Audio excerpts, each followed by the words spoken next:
अस्सलाम वालेकुम। आज की वीडियो में हम one of the most important virus human influenza virus की बात करेंगे। अब इसका ये पता होना चाहिए कि तीन तरह के ह्यूमन इन्फ्लुएंजा वायरस होते हैं। ह्यूमन इन्फ्लुएंजा वायरस ए, वायरस बी, वायरस सी।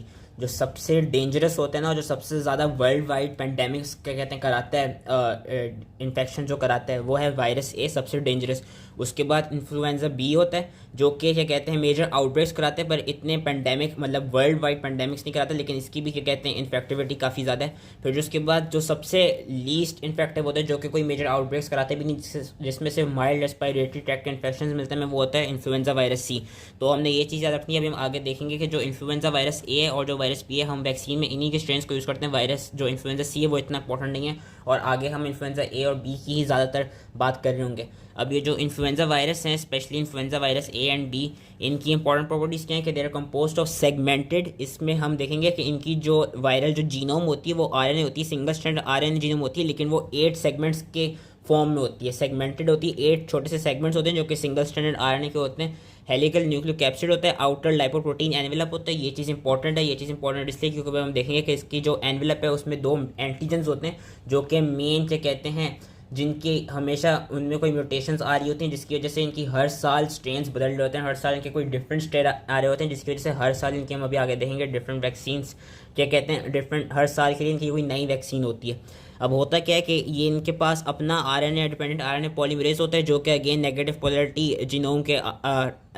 नेगेटिव पोलैरिटी जीनोम के आरएनए को ट्रांसक्राइब कर सकता है एमआरएनए में।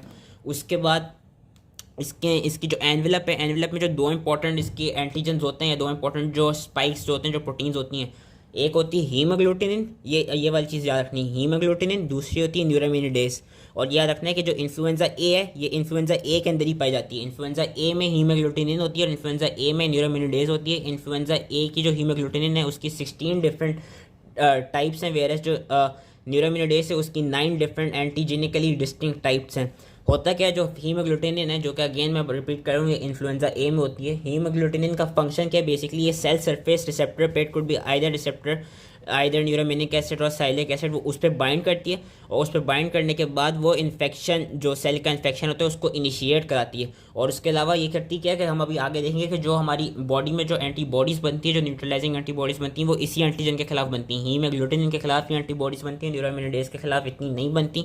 न्यूरामिनिडेज का काम क्या है कि ये न्यूरामिनिक एसिड को क्लीव करता है, और क्लीव करके करता है क्या कि जो इन्फेक्टेड सेल है वहाँ से ये प्रोजेनी वायरस रिलीज करा रहा होगा। तो एक तरफ से हम देखेंगे कि इन्फेक्शन के शुरू में, इन्फेक्शन की शुरुआत कौन कराएगा, हीमोग्लूटिनिन करा रहा है सेल के साथ बाइंड करके, वेरस उसकी इन्फेक्शन की मतलब एंड पे कौन आ रहा है, कौन सा एंटीजन आ रहा है, न्यूरामिनिडेज आ रहा है। न्यूरामिनिडेज कैसे एंड पा रहा है कि वो बेसिकली इस तरह फंक्शन कर रहा है कि वो जो प्रोजेनी वायरस है उसकी रिलीज करा रहा है इन्फेक्टेड सेल में से। और न्यूरामिनिडेज का एक और फंक्शन ये कि वो जो प्रोटेक्टिव लेयर होती है म्यूकस में इन द रेस्पिरेटरी ट्रैक्ट, उसको भी डिग्रेड करता है। अभी हम आगे देखेंगे कि ये रेस्पिरेटरी अपर और लोअर रेस्पिरेटरी इन्फेक्शन ज़्यादा कराते हैं, और जब ये रेस्पिरेटरी ट्रैक्ट में जो म्यूकस लेयर है उसको डिग्रेड कर देता है, तो उसकी वजह से जो वायरस है वो ईजिली रेस्पिरेटरी एपिथेलियल सेल्स में अपनी क्या कहते हैं एंट्रेंस गेन कर सकता है। इसमें इन्फ्लुएंजा ए में क्या कहते हैं which shows changes in the antigenicity. अब वो एंटीजेनिसिटी में इनकी क्या चेंजेस आती हैं, इनकी हीमोग्लूटिनिन या इनकी न्यूरामिनिडेज प्रोटीन में कोई भी डिफरेंट वेरिएंट हमारे पास प्रोड्यूस हो जाएगा। अभी हमने पढ़ा कि हीमोग्लूटिनिन की 16 है और न्यूरामिनिडेज की 9 एंटीजेनिकली डिफरेंट टाइप्स हैं।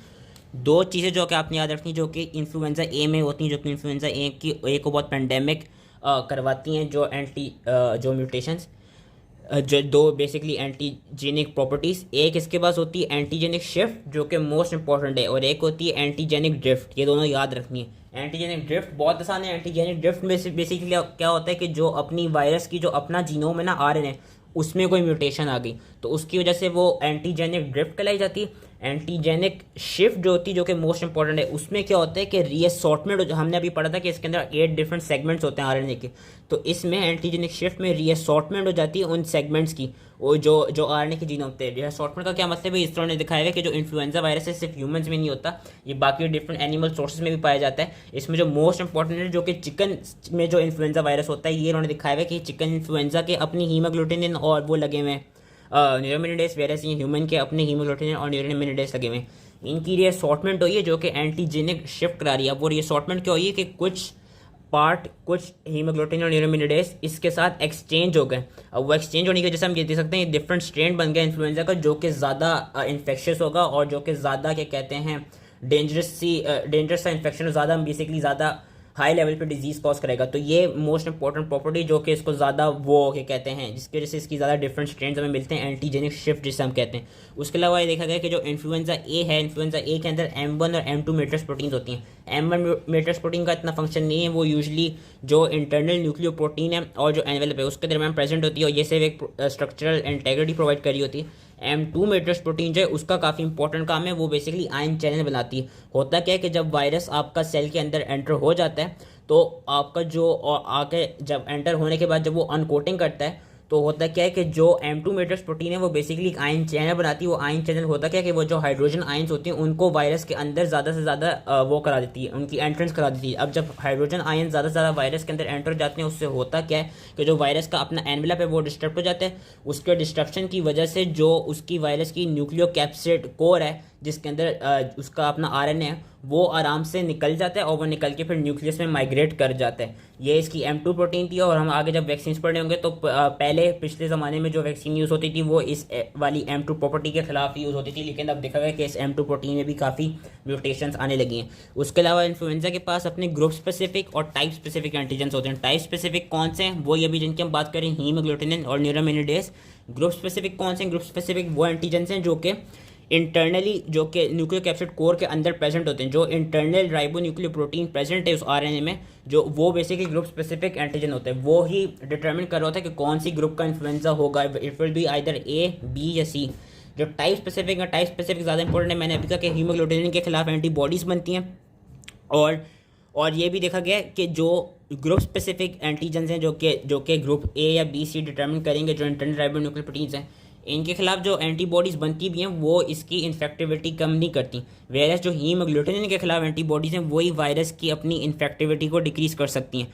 जो न्यूरामिनिडेज है उसके खिलाफ भी एंटीबॉडीज़ बनती हैं, लेकिन वो उसकी इन्फेक्टिविटी को इतना रिड्यूस नहीं करती। जो न्यूरामिनिडेज के खिलाफ एंटीबॉडीज़ बनती हैं उनका बेसिकली फंक्शन ये है कि वो जो अमाउंट ऑफ वायरस होती है ब्लड के अंदर उसको डिक्रीज़ कर देती है, और वो एक तरफ से जो वायरस का स्प्रेड होता है एडजेसेंट सेल्स में उसको डिक्रीज़ कर देती है, लेकिन इन्फेक्टिविटी को डिक्रीज़ नहीं करती। ये चीज़ याद रखनी कि वायरस की इन्फेक्टिविटी को हीमोग्लूटिनिन के खिलाफ जो एंटीबॉडीज़ बनती हैं वही डिक्रीज़ करती हैं।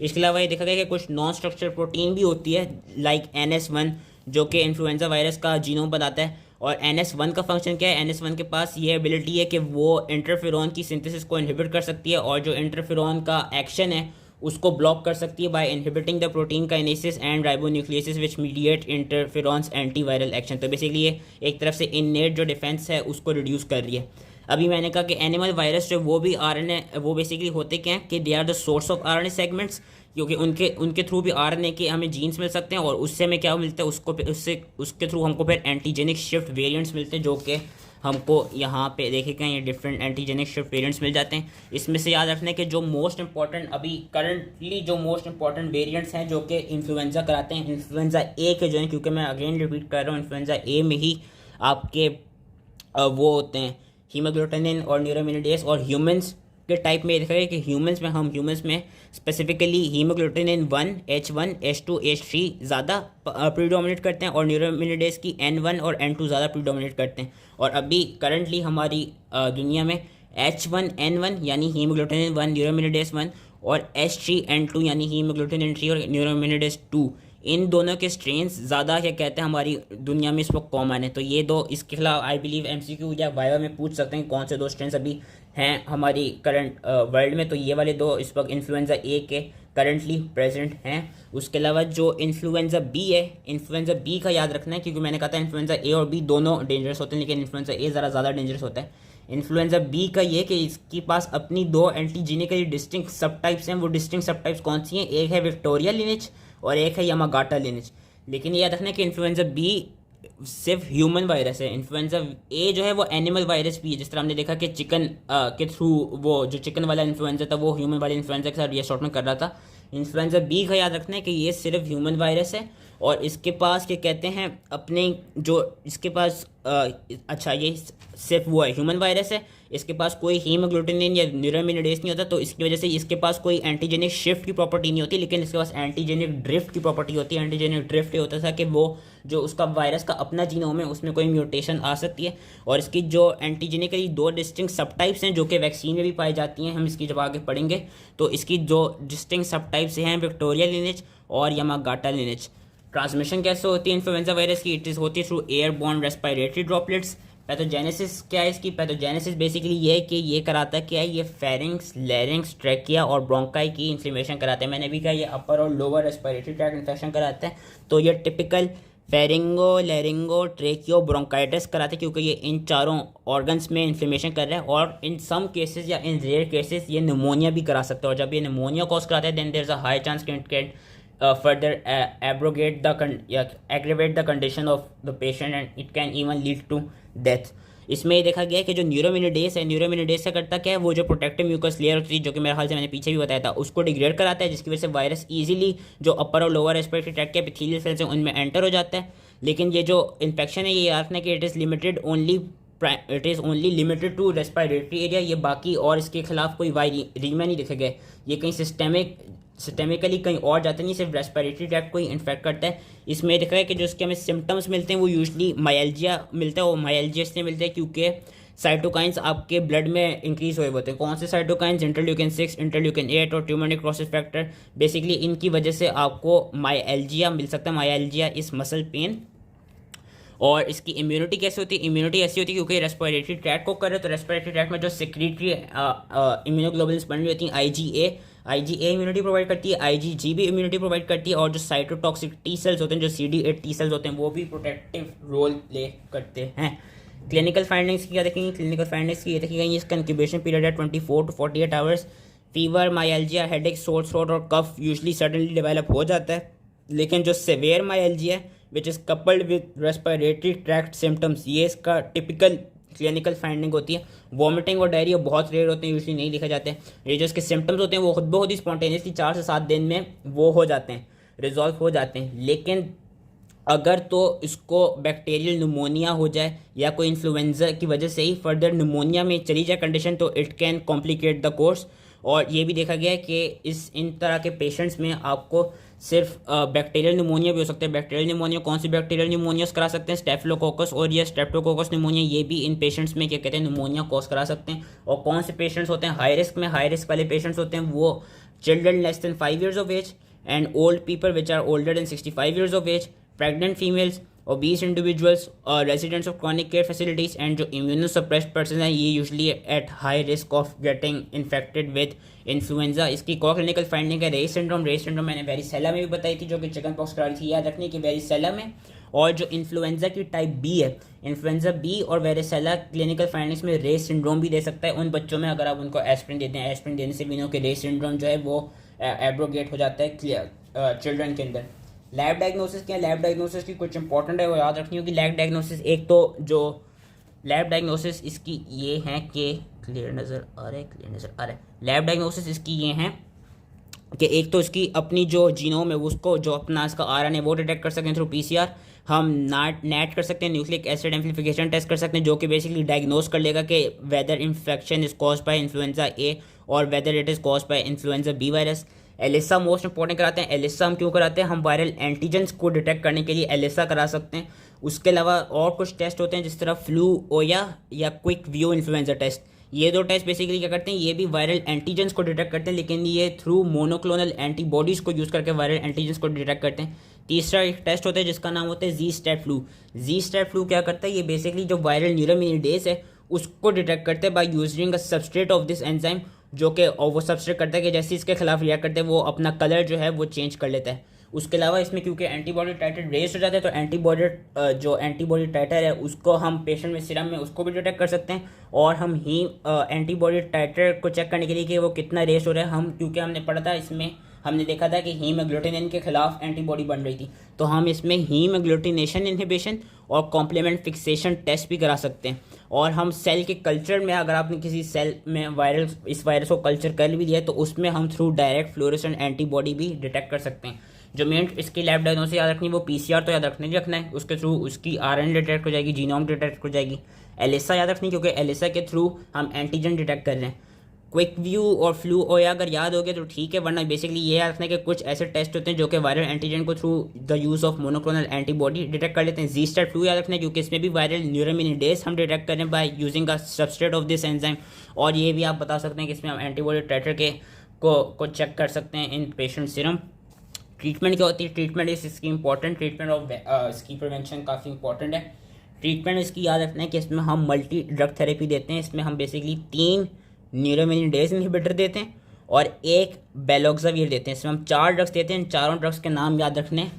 जो 3 न्यूरामिनिडेज इनहिबिटर जो हम देते हैं वो हैं ओसेल्टामिविर, जानामिविर, पेरामिविर। इनका जो मोड ऑफ वो है एडमिनिस्ट्रेशन है वो अगर ना आ जाता तो कोई बात नहीं, लेकिन ये इन 4 ड्रग्स के नाम याद रखने हैं। न्यूरामिनिडेज इनहिबिटर हैं ओसेल्टामिविर, जानामिविर, पेरामिविर और एक है बेलोक्साविर। बेलोक्साविर क्या है? बेलोक्साविर बेसिकली एंडोन्यूक्लियस को इनहिबिट करता है। हम अभी क्या कहते हैं इसमें, अगर आगे टेक्स्ट में लिखा हुआ, इस बेसिकली इसमें जो वायरस है ये एक फंक्शन इसका होता है, इसका प्रोसेस होता है रेप्लिकेटिव साइकिल में कि ये कैप स्नैचिंग कराता है। कैप स्नैचिंग बेसिकली होती क्या है कि हमने पढ़ी थी बायोकेमिस्ट्री में कि ट्रांसक्रिप्शन के लिए एक 7 GDP कैप की रिक्वायरमेंट होती है। तो बेसिकली ये वाला वायरस कर क्या होता है, जो होस्ट सेल होता है उसमें से जो 7 GDP कैप है उसको स्नैच कर लेता है और फिर खुद उसको यूज़ करके वो ट्रांसक्रिप्शन और ट्रांसलेशन करने लग जाते हैं और वो प्रोजनी वायरस बनाने लग जाते हैं। तो बेसिकली इसको पूरा डिटेल में याद रखने की जरूरत नहीं है, सिर्फ ये याद रखना है कि बेलोक्साविर इंपॉर्टेंट ड्रग है। बेलोक्साविर का काम क्या है कि वो जो एंडोन्यूक्लियस है जो कि बेसिकली कैप स्नैचिंग का फंक्शन कर रहा है उस एंजाइम को इनहिबिट कर रहा है। जब वो उस एंजाइम को इनहिबिट कर रहा है उसकी वजह से वो जो कैप स्नैचिंग का प्रोसेस है वो इनहिबिट हो रहा है।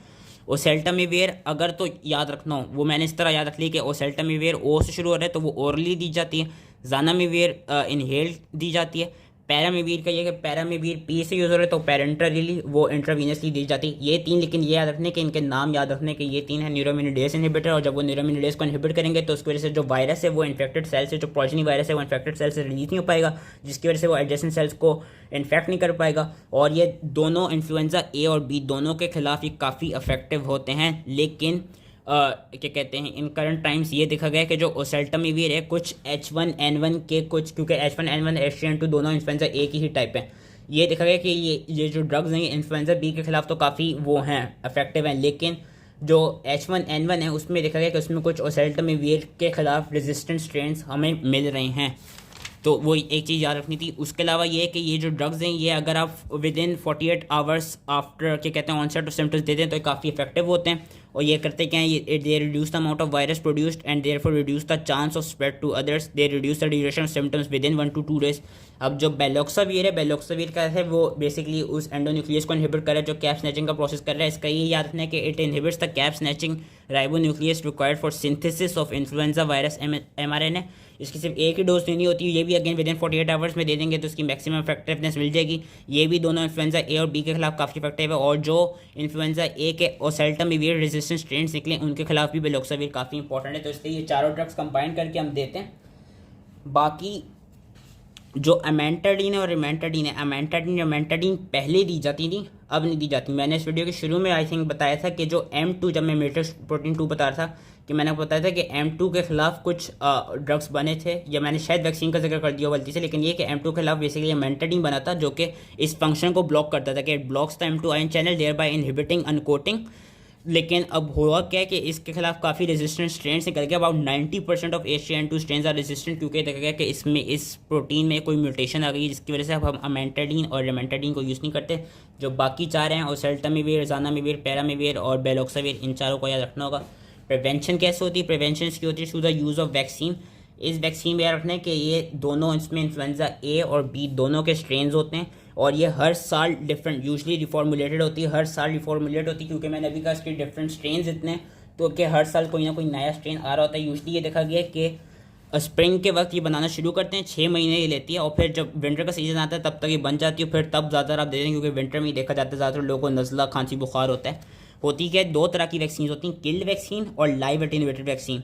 एक ट्राईवैलेंट होती है, ट्राईवैलेंट में दोनों इन्फ्लुएंजा ए के स्ट्रेन होते हैं, H1N1 H3N2 और बी, और इन्फ्लुएंजा बी का कोई एक स्ट्रेन होता है। वेरस क्वाड्रीवैलेंट वैक्सीन जो होती है उसमें दोनों ए के और दोनों बी के स्ट्रेन होते हैं। और जो एक और इंपॉर्टेंट चीज़ याद रखनी है, ये दोनों जो लाइव और किल्ड वैक्सीन हैं बेसिकली ये दोनों वैक्सीन्स आपकी चिकन एग से बनती हैं, ठीक है। चिकन एग से बनती है या चिकन एग्स में बनती हैं। चिकन एग्स का बेसिकली रोल है, क्योंकि मैंने अभी पीछे दिखाया था जो रिसॉर्टमेंट हो रही थी वो चिकन ह्यूमन इन्फ्लुएंजा वायरस की वजह से हो रही थी। तो ये चीज़ इंपॉर्टेंट है याद रखनी कि दोनों वैक्सीन लाइव और किल्ड, इसके लिए ये टेबल याद रख लेना है कि they are made from chicken eggs.